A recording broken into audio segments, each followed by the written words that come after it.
more yet. PDX and BK, what's up? Hi. How are you? I'm good. How's it How are you? It's going good. Good evening. Hi. I'm glad we could connect today. Absolutely. Thank you for joining us. For sure. Definitely appreciate it. Tell us your name and where you are. Sure. My name's Sarah Marshall, and I live in Portland, Oregon, and I own a hot sauce business called Marshall's Hot Sauce. Very nice. Yeah. Okay, so we're going to get into some questions. Sure. And then we'll get into your journey and how you got up in the sauce. Sounds good. But first, what the hell's going on in Portland? Listen, I'm all for it. I'm all for it. Yeah, I think, Portland, first of all, it's probably not how you see it, When I think of Portland, is a nice white city. Yeah, I think that's pretty accurate. And they're raising hell, and I love it. They are. I mean, I think that, I think it's a good example for people too. If you really want change, you have to do something, and I think Portland's doing it. And, I wish that everyone would do it, because I think there needs to be a lot of change in the world. So Portland's always been a city of people that, yes, it is very white, but people are very loving too, and caring, and conscious. And historically, of course, it has not been that way, but I think now the people that are here really want there to be change. I tell people, once I figured it out, I listened to this guy, and he was on YouTube, and he talked about duality and how we try to make things and people one thing. And America is more than one thing. It is, without question, the best country in the world to live in. But it also has its problems. For sure. And I think, as Americans, the patriots are the people who fought for this country and the people who changed this country. And they didn't change it by sitting on their butt. Yeah, totally. They changed it by raising hell. Yeah, well, that's what we're doing for sure. Yeah, and I hope it's worth it. Yeah. Well, yes, we have to keep the fight. Yeah, I think so. I think we're a good example of what needs to happen. I think to some people it seems a little scary, but I think that people are, when you're really out at the protests, they're peaceful. So I know that sometimes the media is not really portraying it that way, but and they don't want to. Yeah, but they're just, we're trying to love. Exactly. Yeah. And I remember I do the bike rides on the weekend, and the justice rides, and it's a bunch of people on a bike, singing goofy chants, riding for peace and justice. Yeah. That's all it is. Yeah. And one night we went downtown, and it broke up, and the guy said on his way home, there was about 30 police on bicycles in riot gear. Yeah. And doesn't it just seems ridiculous, right? Like it's so unnecessary. Right. Just riding bikes. Right. All we're doing is riding bikes. Yeah. We take over the streets, we block the traffic, but yeah, people will be okay. They can wait. Yeah, totally. And the police show up in riot gear. Yeah, here, we have the naked bike ride. I don't know if you've ever seen that in Portland, but I'm from New Orleans. I think that that the riot gear wouldn't do anything for those people. They don't know what to do when everybody just takes their clothes off. It's kind of a Portland thing.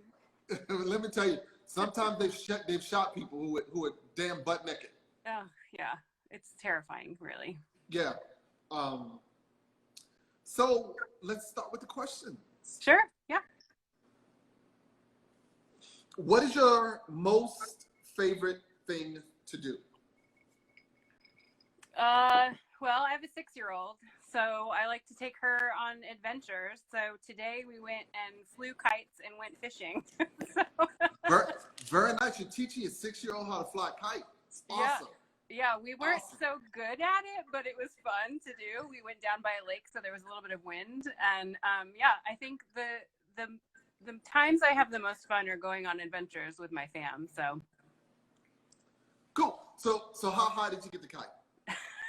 well, we got it. I don't know, maybe 6 feet into the air, but then it kept going down into the lake and then it would get wet, and then we'd have to dry it off. And I mean, it's not perfect. I think kite flying can be very picturesque. You're like, you imagine just standing there and being like, it's so beautiful, but it's a lot of it crashing and then It's putting work. it back up, and it's not as beautiful as it's watercolored in paintings.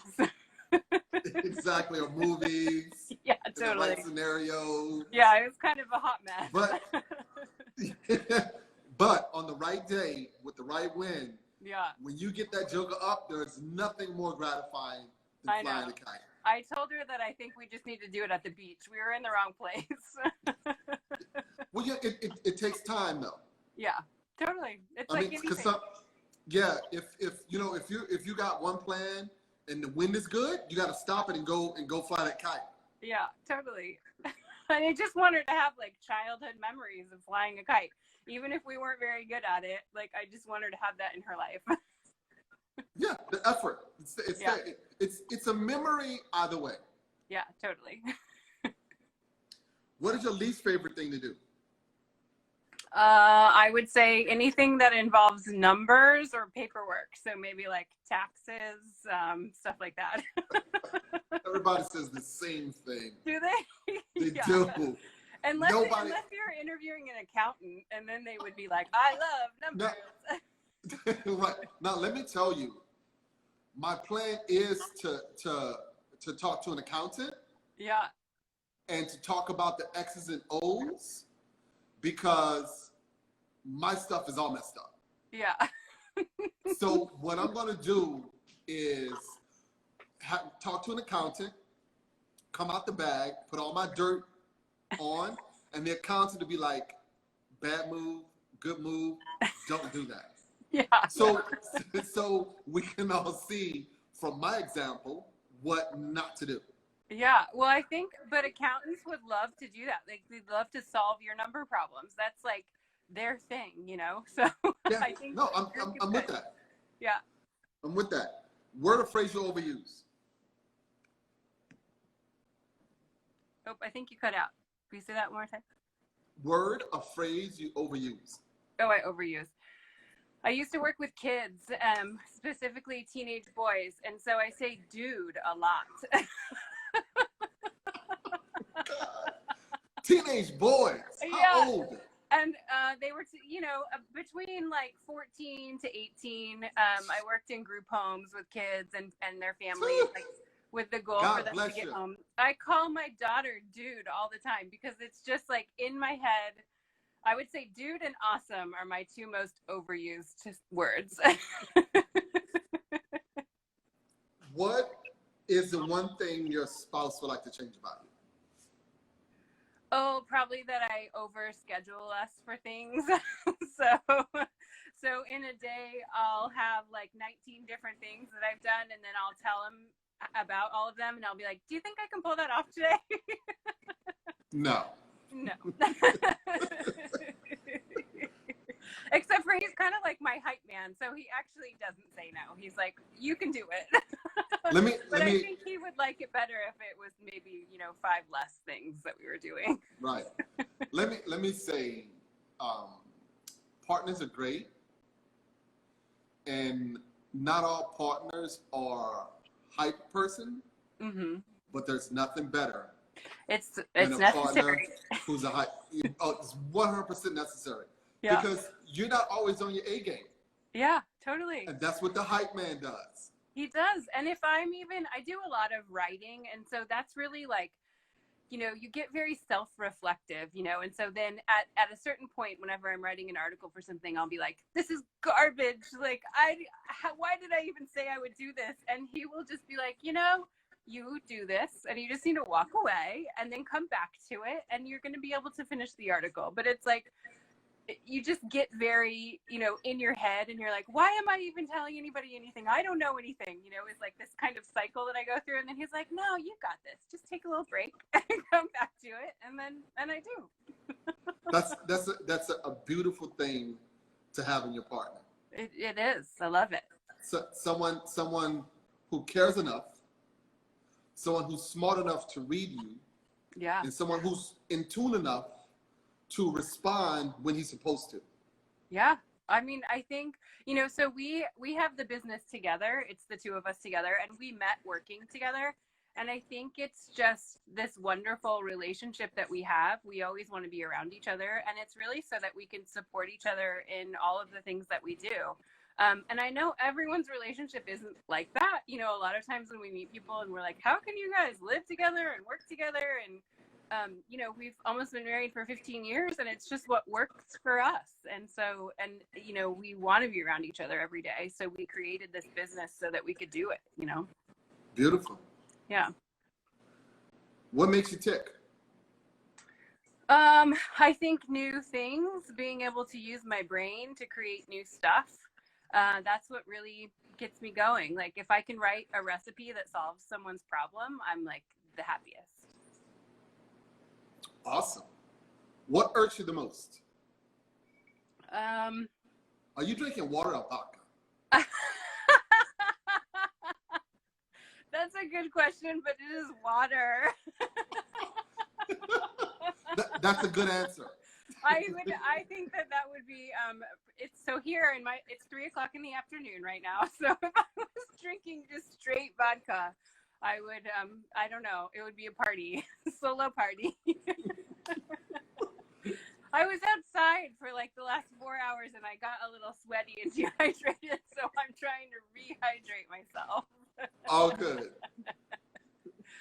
Okay, I didn't answer your question though. What bothers me? I would say people that are mean. That's like always something I just can't stand. I just don't have time for it. I mean, even when I did my social work, like when people are doing things that are hateful, I just have to, one, I tell them that I think they need to be less that way, and then just walk away, like, peacefully exit their lives. Yeah, I'm with that. I remember getting a ticket, right? And it was two officers. So one is talking to me calm, and the other guy comes in and chimes in, and he's very aggressive. Yeah. Escalating the issue. Sure. And I'm like, officer, I apologize, but he and I was talking about something, and you came in on the end of it. Yeah. So he kept walking around, because I think at that, he took a moment to be like, okay. So he went back to the car. So the officer was giving me the ticket, Yeah. I'm like, I just want to say to you as a person of color, I said, thank you. Because there's no reason for your partner to behave that way. Yeah. And he goes, well, people have different personalities and respond to things different ways. I said, listen, you just giving me 2 tickets and you didn't raise your voice once. Yeah. so you have not been any less effective than he would have been escalating the situation. Yeah. And he looked at me. So after that, he became, it was a situation that could have gotten worse by him being. Yeah. And I think the other officer kept me calm because he was so calm. Yeah. And I kind of almost couldn't get pissed because he was calm. Yeah, I know. I think we need more of that in the world. We need peaceful people that are in charge of things. I think it helps. Yeah. It helps for things to be chill. I got the tickets. Yeah, sure. And everybody hates to get a ticket, I mean, it sucks, but it's better to get one from someone who's not terrible and rude and, condescending and aggressive. All of those things make a bad situation worse. Worse. Yeah. And I told him, I said, and you all get trained to de-escalate. Yeah. I said, you're doing what you're supposed to do, your job. Yeah. I said, he's doing something else. Yeah. So what sound makes you happiest? What sound? I would say this is going to be a weird one, but the lawnmower running and I'm not doing it. Because you know there's work being done. I know. So that there's work being done and I am not. We live on a house with a very big hill and we always try to keep the yard good because I run out a lot of classes and stuff out of here. And so when I like have to be out there mowing the lawn because something's happening, I'm like so bummed. So if I hear like my husband starting up the lawnmower, I'm like, yes.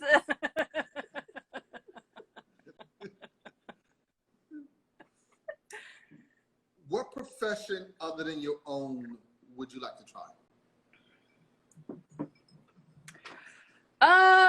Let's see. I mean, I guess this is one. So I'm not a farmer, but I, use a lot of local products and local farmed ingredients. And I would like to try my hand at growing some of the produce that I use in my sauces because we have a big property, but I'm so bad at it so far, but I think I could learn. So I think that would be one thing I would like to try is farming. Maybe just something simple first, but yeah. Yeah, and it's a lot of work. It's a lot of work. I mean, we have a garden and it's right now overrun with weeds. And so then when I think about it, like when I really think about it, I'm like, I can't even control this one garden, but I want to get into more. But I do so much canning and preserving that it just makes a lot of sense. I just would have to get better at it for sure. I need a farm training or something. Okay. Yeah, go hang out with farmers. Yeah, I know. I know enough of them. It could be easy. What would you want on your tombstone? Oh. I've never really thought about that because I don't know that I would want to have a tombstone. I think I would want to be cremated. Most so people are saying that. Because I think, I don't know. I mean, you think about it too. I think that that whole burial thing is kind of, we're moving past it as a society a little bit. You know what I mean? So, because it's like, I don't know. So I guess maybe on my base or whatever I would be in, I would have something about what I would like people to say is that I helped others learn and grow, probably. Something along those lines. Very nice. What is it about your personality that drives your business? I think that I want to encourage other people to live their dreams. So it's not just about me making a product and selling it. It's about me teaching people how to do the same thing that I'm doing, encouraging them to do it, to use, local agriculture and create something beautiful and then pass it on to someone else. So I think that, I have a hot sauce group here in town that I started. That's all the other hot sauce makers in the city. And so you got a hot sauce crew. I got a hot sauce crew. Yeah. And I think it's just kind of the example of like how I like to live my life and is that I want to be supportive and I want to be part of people's journeys and their story in a positive way. I don't want it to be that like, oh, we're all in battle or something, because I don't think that's necessary. I think everybody kind of does their own thing. And if we can be a united force, I think why not do it, And I just try to do that with everything. Try to help people and teach people. And, I teach classes for people from other places that want to start their own sauce businesses. That's what I'm into. I think that's wonderful. And I am getting better about opening up to what I used to think was competition and working with guys. Yeah. One of my buddies here who I had a conversation with, Ben from Chef to Table, he talked about how we do this, we were buddies. We do the same thing and never did once. We've been on the same job. And honestly, and I'm telling you, it was a job neither one of us wanted. Yeah. Well, I mean, it's like, it makes sense that you would be friends with people that have similar interests and skills and experiences as you know? And so sometimes it's not that way. Like people think of each other as competition, but I mean, I really tried to look at like what the restaurant community does. And, you know, chefs are friends with each other in town, and they support each other, and they go to each other's restaurants. And I just think that should happen in everything. All industries. Yeah, because you know, there's more joy in it. So instead of seeing someone and being like, oh, there's another soft person here, you see them and you say, hey, you know, What's it was cool up? it was cool to chat the other day, and like, thanks for, you know. So we all will, like, if somebody runs out of lids or somebody runs out of bottles or somebody needs to know who a buyer is, like, we've become this force that can help each other. And so then when you see each other, you're like, hey, thanks for hooking me up with that buyer, you know. And it's just, it brings more joy to everyone's existence, you know. Yeah. How big is Portland? Ugh, I wish I knew the answer. I should know the answer. I have no idea. So if we, and I'm going to look it up, right? Okay. So yeah, if we take, how big is your sauce crew?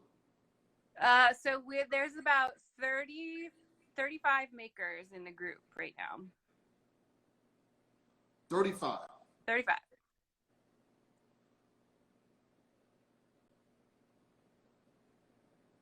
Okay. So 2,151,000 people. That's how big Portland is. Yeah. Thank you. No, for telling someone me. said 650,000. That's my brother. He's probably right. The metro area. Oh, there we go. Mm-hmm. The metro. So your 31 crew members, yeah, could not serve the population if you all got together and made a company. I mean, right? Yeah. So the market could withstand it. I think the market does. I mean, so I would say, not to mention the rest of the country. Yeah. And the group is really funny because it's, you know, some of the makers are pretty big. Like the most well-known hot sauce company in Portland is Secret Aardvark, right? They probably make the most sauce of anybody else that's here. They're in the group. But then there's some makers that just make, you know, what they sell at the market that day. Maybe they only make 20 bottles a week and bring them, you know, or they're making like a fresh chimichurri or a, you know, and everybody's doing something different. Everybody's doing something that they're really passionate about. And so it's cool to see people kind of come into their own brands and do their own thing and support each other. And, you know, when I started the group, I threw a big potluck and everybody brought a dish that they made with somebody else's sauce. So it was kind of like a cool way to be like, I think your stuff is cool, and look, I made this dish and now we can all eat it and, you know, just like hang out and have fun. So that's cool. Now, yeah. okay, now I'll tell you mine. Then we go to the next question. Yeah. I'm getting ready to, I have a pretty big yard here, and I've decided that my overhead is too big. I need to move out further. Yeah. So I found this really nice place that's half the price. And it's big for me to do what I want to do and do it big, to do it right. Yeah. So I called the guy, Rico Brooklyn-Roger, that used to be my competition. Mm-hmm. And I was like, hey, I got a big place. What's up? Do you need space? And he's like, yeah. So tomorrow, he and I are going to go look at it. I love that. I think it's so great because then you can have, you know, not only are you making your dream come true, but you're making your friend's dream come true, and you guys can do it together, and then it's not so hard. I think it's, you know, I shared a kitchen space. That's it. Yeah. It's not so hard. Yeah. And I shared a kitchen space with some other makers for a while, and it was really nice. And I think that sometimes, I always talk about this, when you're a small business owner, you spend a lot of time being alone. You know, you're on your own, you're by yourself. There are great things about it, but it's also nice to have a community. Lonely. Yeah. And so if you have this person here and maybe any of their employees too, then you're creating this community of support that is going to help you both, you know? Yeah. The gentleman I spoke to this morning, Keith, who's in Colorado, he gave a shout out to his old shopmate, who he said dealt with a lot of his crap. Yeah. But we need that. Yeah, totally. We need that. What is it about your personality that hinders your business? I think that because I like to do everything myself, I can't really grow much. So, I'm an unusual entity because I really wanted my sauce business to be something that I made and then passed on to someone else. My background, and I wrote a book on canning and preserving, and I really wanted every bottle to be a gift from me to someone else. So what that means is that over these 10 years, I've made every bottle of sauce. No one else has made it. I have people that help me, my husband, and we have a couple part-time employees, but I have done all of it. So that really limits what I can do. I can't be this big company that's in all of the Costco's and Walmarts of the world, which is okay with me. I want to be in charge of what I make. So it is very limiting, and that's part of who I am, and I'm into that. That is limiting. You can only grow so much. Yeah. Doing it that way. Yeah, you can, but I like that. When I talk about what my business is, I am a food manufacturing business, but I like to think of it more of being like thinking of a butcher shop where it's a family-owned butcher shop. It's something the family does. It supports the family. It feeds the community. But that's it. You wouldn't go into a butcher shop and be like, what is your plan for this business? Like, their business is just to provide food Top to me. people. That's it. And so I explain it like that a lot because it's what I want. I want to be at the farmer's market stand interacting with the people that I'm selling to. I want them to know I made it. I want them to know who I sourced the produce from. I want it to be this still very small community-oriented company. And that's kind of rare to find. A lot of people they want to go big and make it huge and, make tons of money. I'm happy being able to support my family. And if I can do that, then I'm good. Okay. Who would you travel cross country with on a motorcycle? Oh, I would not. But if you did. Not my style. Hypothetically. I guess my husband, but I would have to drive the motorcycle because he doesn't drive. That's fine. Somebody's got to do it. Somebody's got to do it. It would have to be a motorcycle with one of those little sidecars, and he'd ride in it with me. What was your favorite concert?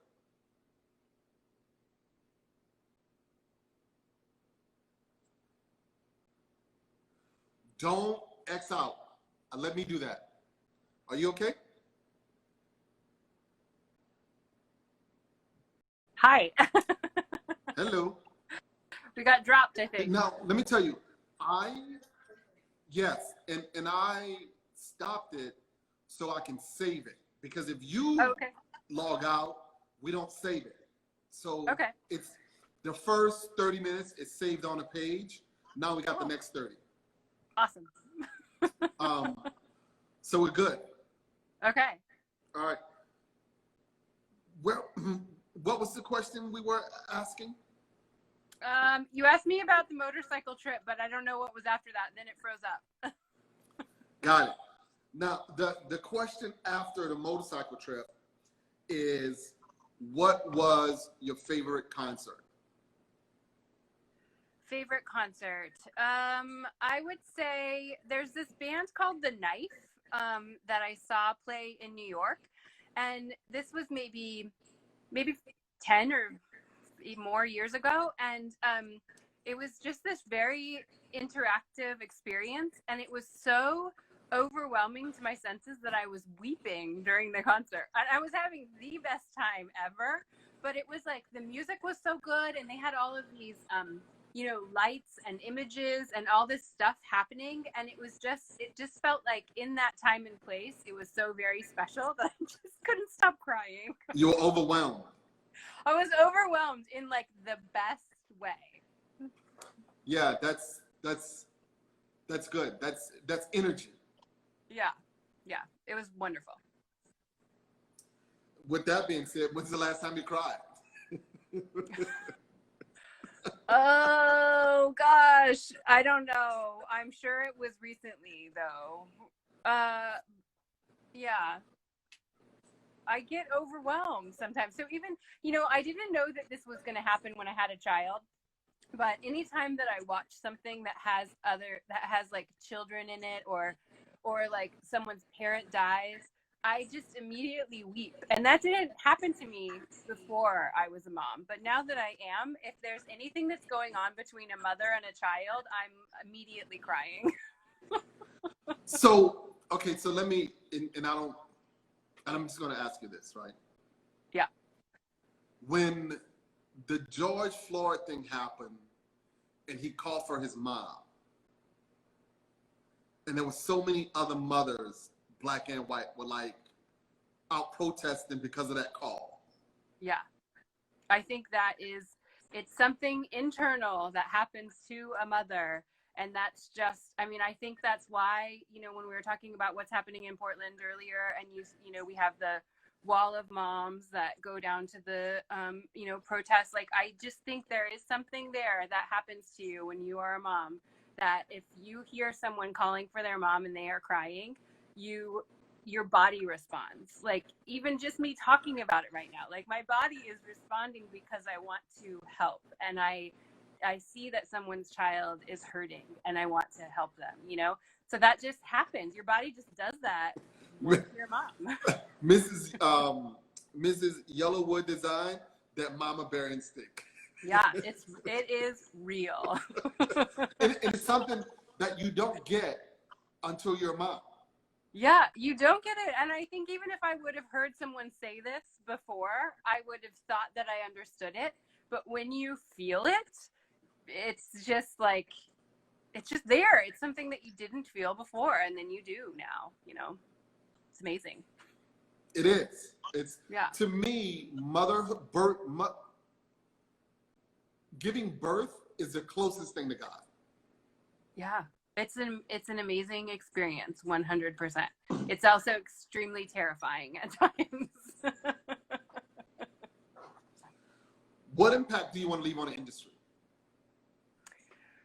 I think that I want to leave the impact that our food should come from sources that are good. We should eat things that are manufactured by people, that there's a lot more meaning into it. I think as a society, we move through these different kinds of cycles, and I think people got away from canning and preserving and eating local food, and so I hope that I bring that back into people's lives. We interviewed a bread guy the other morning, and he talked about that, about sourdough bread and how it has to ferment. There's no yeast in it, and it takes a while for it to ferment before you can actually eat it. And he said how we are eating instant stuff, and it hasn't gone through the process to get rid of the stuff that it needs to get up so you can eat it, and that's why we get sick.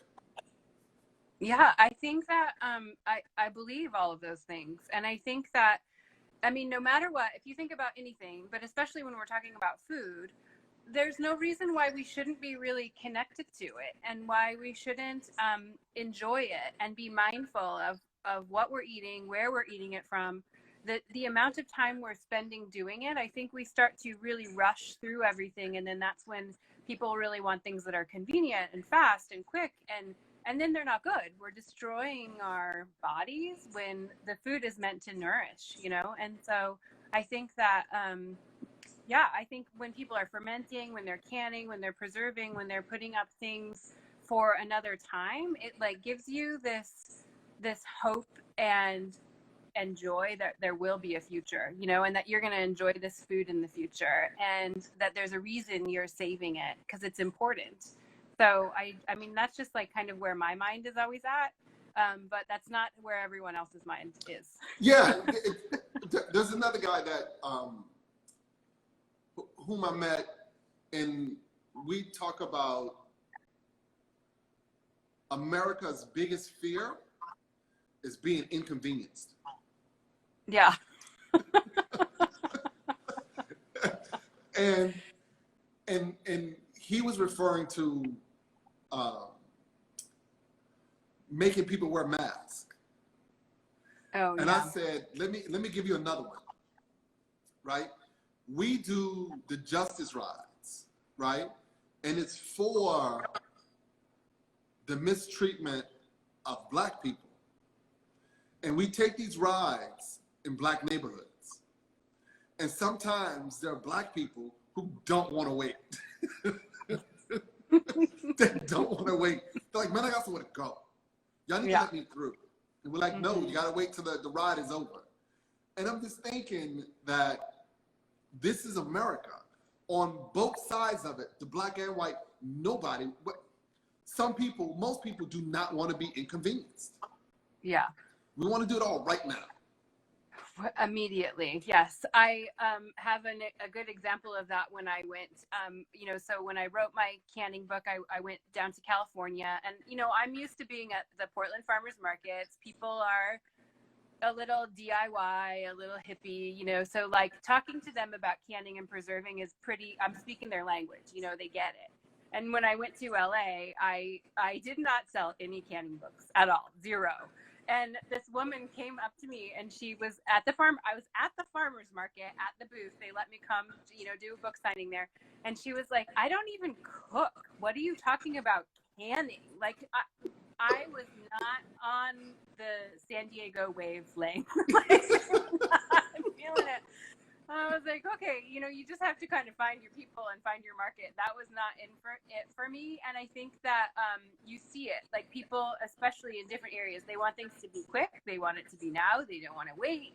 And I just think if we can just slow things down a little bit and realize like the joy that comes from some of those things, that, the process things take time.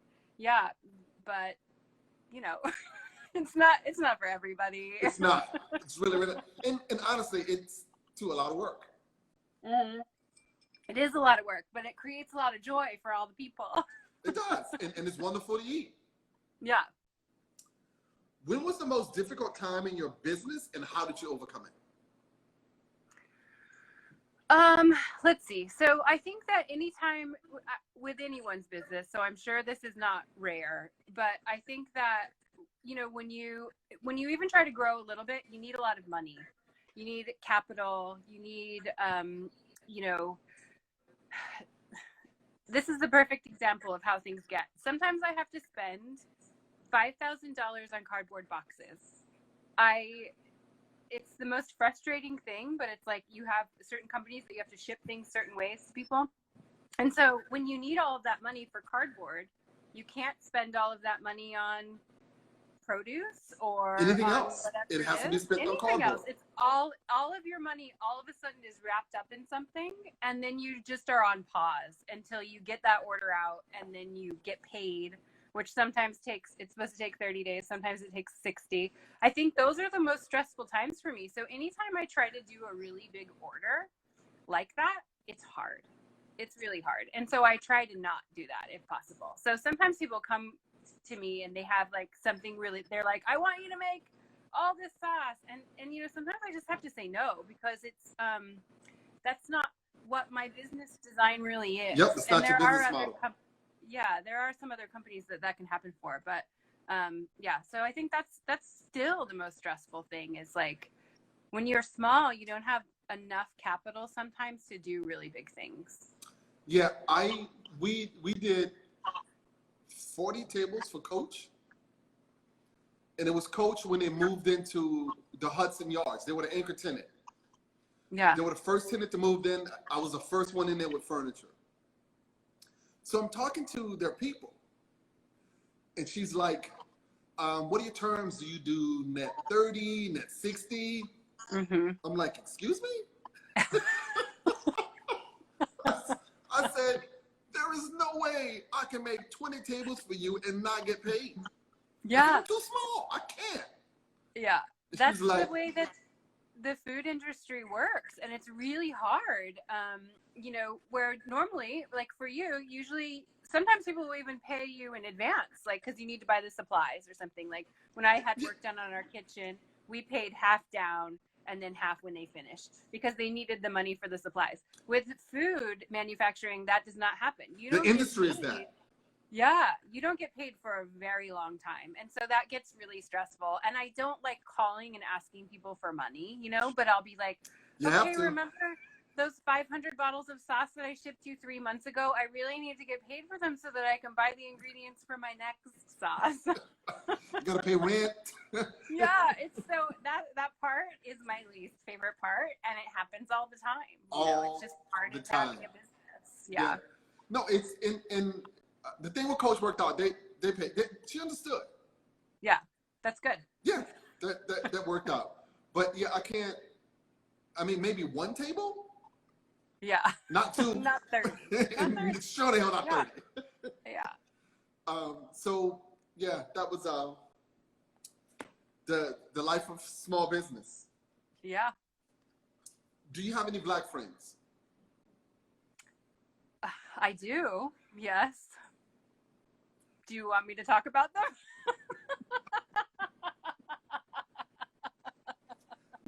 No, it's a question. Okay. Yep. I do. Do you often see people of color in your industry? Yes. In the sauce industry, I do. I wish there was more. I'll say that. Okay. Who would you most like to have a conversation with? In my life? Like anybody? Yeah, anybody. I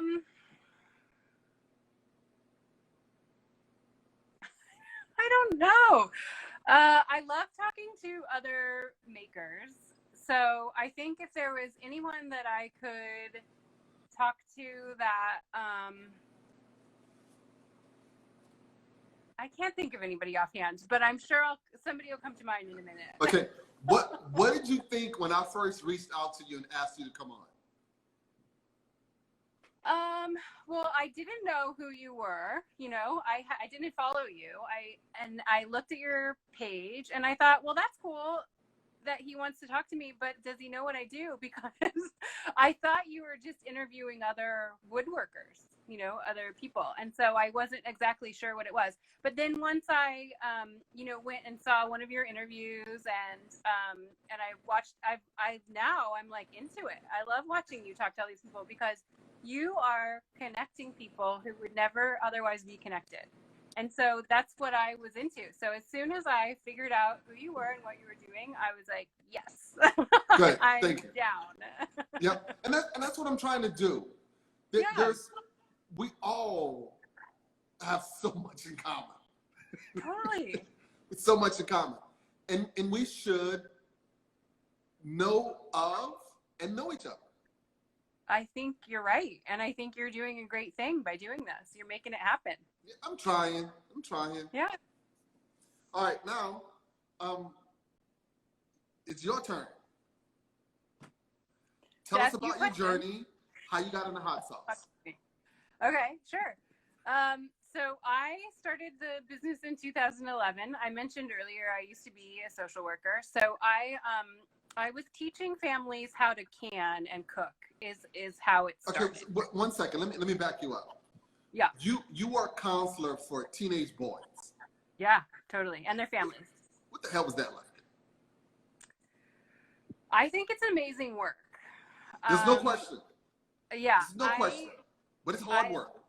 It's hard work. So I loved it until I didn't love it anymore. And then I knew that I needed to do something else because, I think it's so important to help people and to heal people. But the problem with doing that kind of really intense work with people is that, the goal there is that they move on and their families, their lives, they're in a better place, right? But when you're there, then you just have the new family that comes in. So you stay in that really dark world for years. Right, you're on the bottom funneling them in. Yeah, you are. You are only hearing about the most painful, hard times in their life. And then they are better. They heal, they move on, they're reunited. and then you're just back in the beginning of someone's The next pain again. And so it's tough work to do. And so I just was ready to try something else. So I had been teaching these family classes with the families and their kids to try to get them to bond together. So we were cooking, we were canning. I was, teaching them how to do dinners, things like that. And so I loved that part of my job. And I thought, well, maybe there's some way that I can do this, So I started the hot sauce business and started teaching canning classes outside of the group home. And I loved it, and I thought it would just be temporary. Like I thought I would just do it for a little while and then go back into the counseling side of it. And I didn't want to. I wanted to stay in this other world. So that was, 10 years ago now. And here I still am. So how did you come up with the hot sauce? Yeah, so I came up with them because the kids that I worked with really wanted to eat spicy food. They wanted to eat, so I came up with 4 recipes in the beginning, and it was because I was doing them for the kids I worked with. So I was making a barbecue sauce that used only natural ingredients because a lot of them on the market at the time didn't. And because we were learning a lot about how if kids ate food that didn't have a lot of preservatives, a lot of food dye, a lot of that stuff, these were kids with really extreme behaviors, that it would mellow some of that out. Not that it was a cure, because they also needed a lot of counseling and therapy. Yes. But it helped when they ate healthy food.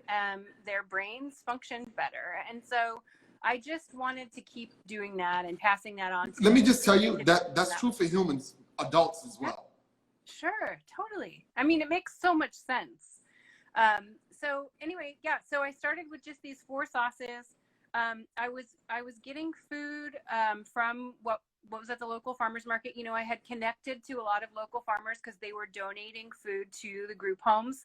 And then, we would get apples and we would make applesauce for the kids to eat. So I was kind of connected to all these farmers anyways. And then I thought, well, I'm just going to make these sauces from these same farmers that I know, and I'm going to see if anybody buys them. My first couple of shows were at like the Eagles Lodge. I really started, I would make 12 bottles of sauce. That was it, very small. Okay. How did you come up with the recipe? Like, what are the ingredients, and how did you figure out, okay, this is what I want to use? Yeah.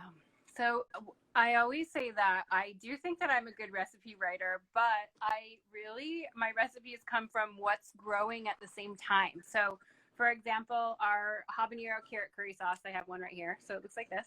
So I didn't. How much is that? How what? This one? How much is that sauce? These are on our website. These are $12. Okay. So what happened with that sauce is that the habaneros and the carrots grow at the same time. So that's why I combined those 2 things. One of our most popular sauces is Serrano ginger lemongrass. And locally, ginger, lemongrass, and serranos all grow at the same time. So it's not that I came up with this magical combination. It's just what was at the market. And so when you're doing like canning and preserving, that's what you're paying attention to, is what's growing at the same time. And I think it's, I like to say that I'm kind of telling the story of agriculturally what's happening every season.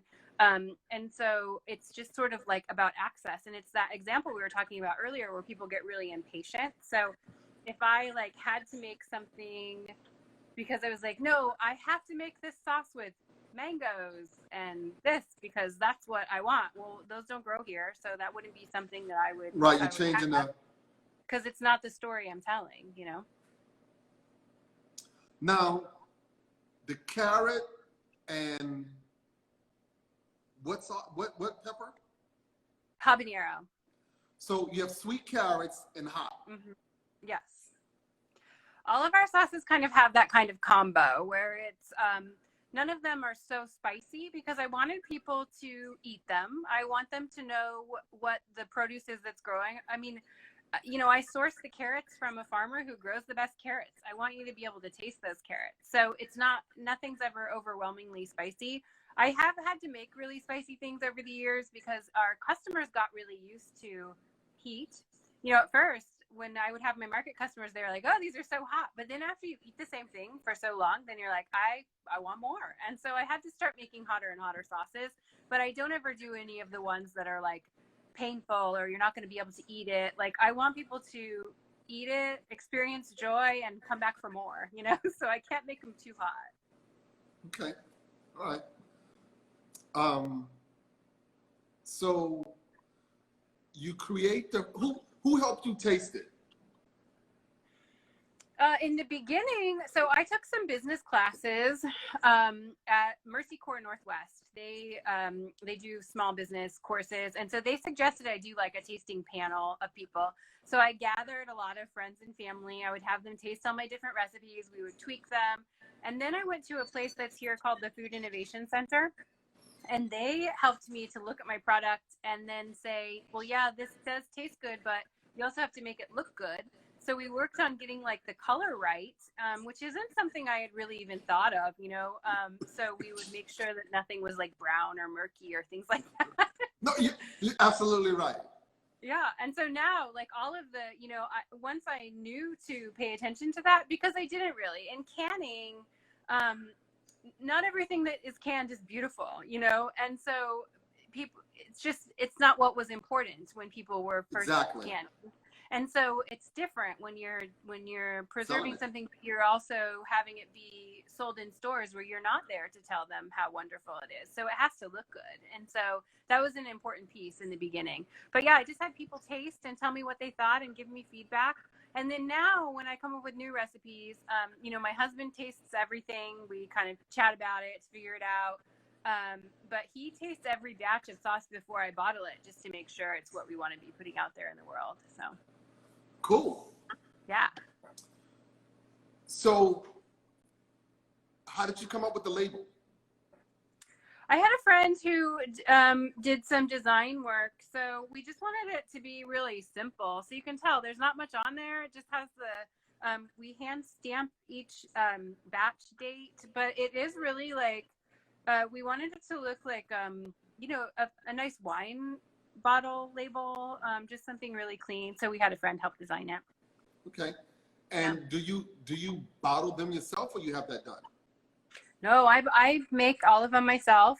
So we have a commercial kitchen that's in the bottom floor of our house. So I go to the farmer's market, I collect all the produce, I come back, I cook it up, and I bottle it. And it's all based in water bath canning. So it's preserved for 2 years, but without any preservatives. It just has enough acid in it to keep it shelf stable, and then we pasteurize it by boiling it, just like you would with canning. Okay.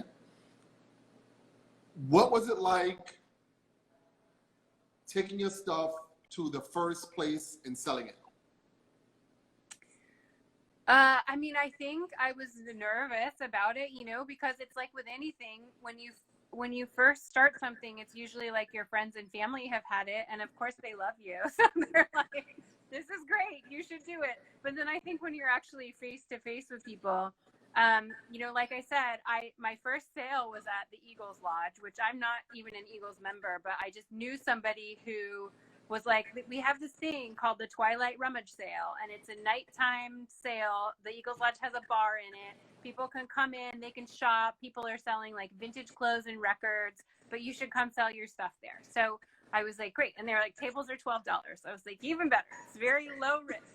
And so I did it, and my friends came, but also other people came. And the Eagles group here is a big like biker community, motorcycle biker. So then I immediately had this big biker following, which was really cool. So then wherever I would go, I'd be like, oh, those are my Eagles guys over there. You know, they would come to my events and stuff. And so it's you know, I love that was my first event. And I think that's pretty unusual. That's pretty cool. Yeah, it was cool. It was a good experience to have. So how often are you out selling your sauces? Well, right now things are a little different because of the COVID. So I used to do a lot of in-person events, and now I don't. We just do the PSU, which is one of our markets, the farmers market on Saturdays. And so I'm just doing that one face to face. normally we would do craft shows and events out at wineries and all these different things, but we're just not doing that now. I hope, whenever it's safe to, I will go back to that. But for now, we're just doing the one. Okay. But then we sell, online, and we sell just to some local grocery stores and things. Okay. How many of your products do you have with you? Right here? Yeah. I have a few. You want me to show you some? Of course. Okay, so this one's really cool. It's in a different bottle than we normally do. But the cool thing about this is that I dehydrate this specific type of seaweed that grows on the Oregon coast called dulse. And it's this beautiful purple seaweed. And I didn't know that there were seaweed farmers, but there are seaweed farmers. My seaweed farmer's name is Chuck, and he produces seaweed in these tanks and harvests it and then brought it to me, and then I dehydrate it. And it gives the sauce this really cool, like salty umami flavor. So that's a really fun one. That's one I just did with the Heatness. Now, what's it called? Store in New York. It's called charred chive dulse. So I grill garlic chives and do the seaweed, and then I rehydrate all these dried chilies and coriander seeds. And so it kind of like numbs your mouth when you eat it, which is really cool. So it's this fun interactive experience. And then I use this organic miso in it. So just like, it's really nice for like sauteing veggies and things like that. I also do other things sometimes, so I wanted to tell you about that. So this is a spicy wine that I make. A spicy wine? Yeah, with my friends from Kings Ridge. So I think it's kind of cool. I end up doing a lot of recipe development for companies, especially if people want something spicy in their line. They'll come to me and ask me to do a recipe. So this happened for our friends at Union Wine. It's their Kings Ridge line. And I based it on one of our hot sauces. So we have a cranberry red jalapeno sauce. And the wine is infused with local cold press cranberry juice, and then cinnamon, cloves, and chilies. So it's kind of this spicy holiday wine that's really fun. So I never really know where like my sauce journey is going to lead me, but it's always really fun to create these new things for people. So that was one of the examples I had. And then I wanted to tell you about this one, which is our whiskey smoked ghost. And I don't know if you know Uncle Nearest whiskey. Yes. Yeah. So Fawn is the owner of Uncle Nearest, and she's from Portland. And she was doing the launch. Okay, let's slow up. Let's slow up. Because Uncle Nearest is something we should talk about. And I reached out to them. I hadn't heard back from them. Who knows? Oh, I'm going to connect you. Thank you. Yeah. So totally. Uncle Nearest is the uncle of her name? No, she's not related to him. So Okay. So Fawn is the owner of Uncle Nearest company, and she founded the company because she's a writer, and she was writing an article for New York Times and was researching the Uncle Nearest story. And I can tell this a part of the story if you want. Should I? Of course, do it. Okay, cool. So what she found out is that Uncle Nearest was a slave, and he had been kind of checked out, and they kept a lot of records back then.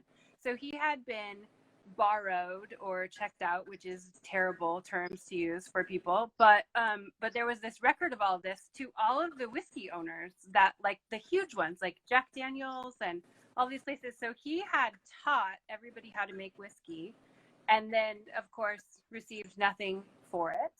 And so she created this company to make the whiskey. She actually bought the plantation that he lived on or was kept at, and so she owns it, makes the whiskey there. The money from the whiskey goes to anyone in his bloodline family to have an education of whatever kind they would like.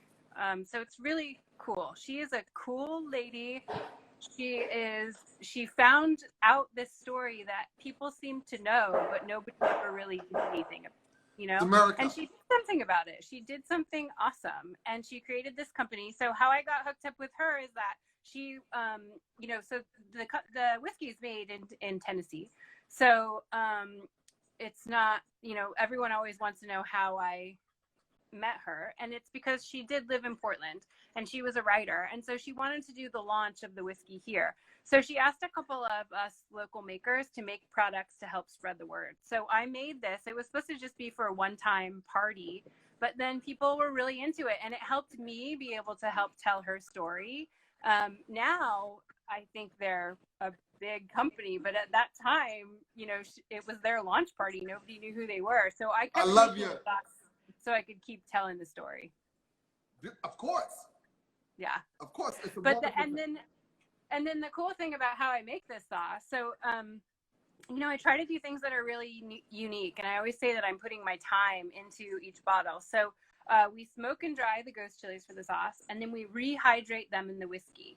And then I wanted to be part of telling the story of the time, so we were using really simple ingredients that would be around. So we used dates, apple cider vinegar, and that's really it. And so it's like smoky, it's spicy. The dates give it a little bit of sweetness because we use natural apple cider vinegar, which can be really tangy.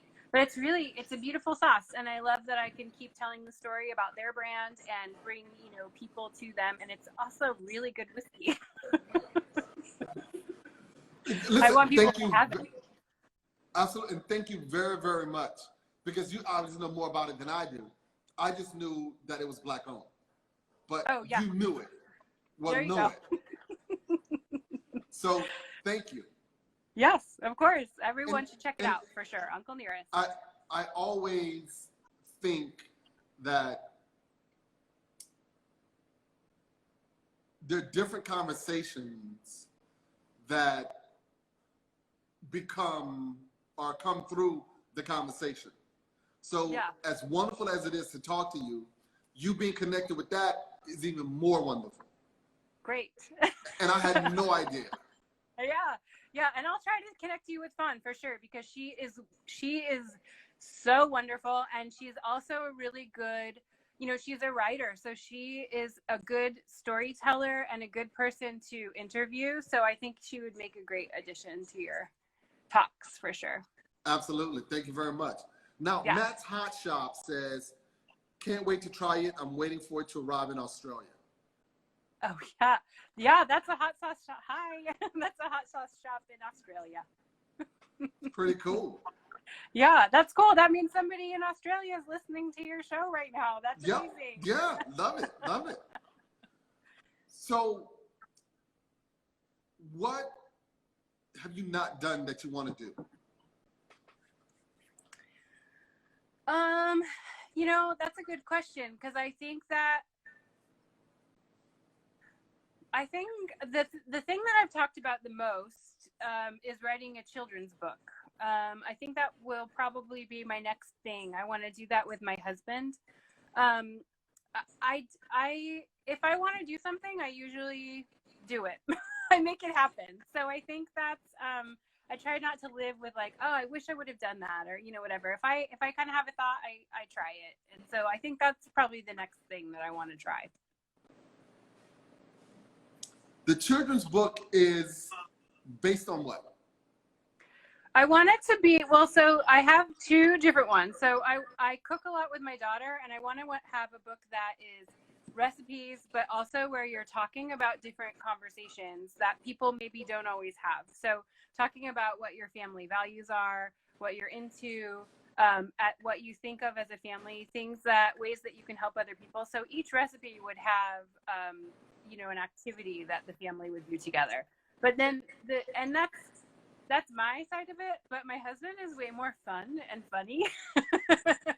And so I think he would add to it. You know, he does a lot of drawings and illustrations, and I think he would add a playful piece to it. And so that's where I would like to go. But we also had started working on another book that was about kids being bullied at school, and it was kind of the story of, you know, this young girl and her experience at school. So that's the other one that's kind of, we're kicking around the ideas.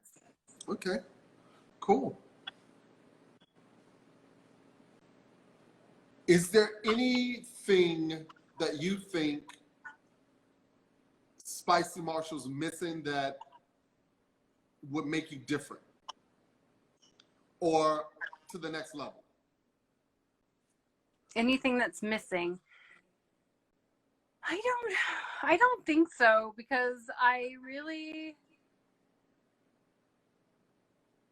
mean, I set out to do something, and I think that I'm doing it. I think that the way that I'm doing it is what makes me different. So I set out to, preserve local produce. That's what we're doing.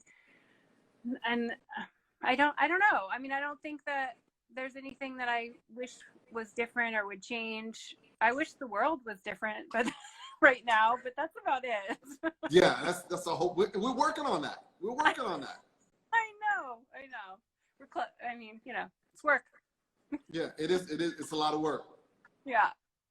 Because even people who know change needs to happen don't necessarily want change because they're used to things being the way they are. Yeah, it brings some uncomfortable talks times, but I mean, I think it's good. It's starting. Just got to keep going. Mm-hmm. So I think. Do we get all your products?